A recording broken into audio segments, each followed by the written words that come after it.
আমার এখনো মনে আছে আমাদের সেই প্রথম বসন্ত উৎসবের কথা, যেদিন আমি তোকে লাগিয়েছিলাম সবার প্রথম রং। সেদিন তুই জানতিসও না যে আমি সকালেই আসবো তোকে প্রথম রং দিতে। তোকে আমি ফোনে বলেছিলাম, শোন না, আমি বিকেলে যাব। সেই কথা শুনে তুই ছিলি মুড অফ করে, কারোর সাথে ঠিক করে কথাটুকু বলিসনি, এমনকি রাতে সবার আড়ালে গিয়ে কেঁদেছিলি। পরের দিন আমি যখন পেছন থেকে এসে আমার আলতো হাতে তোর গালে প্রথম রং দিই, তখন তোর ওই রূপ আরও যেন সহস্র গুণ বৃদ্ধি পেয়েছে।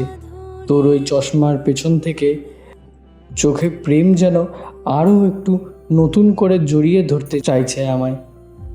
আর সবার শেষে তোর ওই মিষ্টি হাসি যেন সব জাগতিক মায়া থেকে আমায় অনেক দূরে তোর ওই দেশে যেন আমায় নিয়ে যেতে চাইছিল।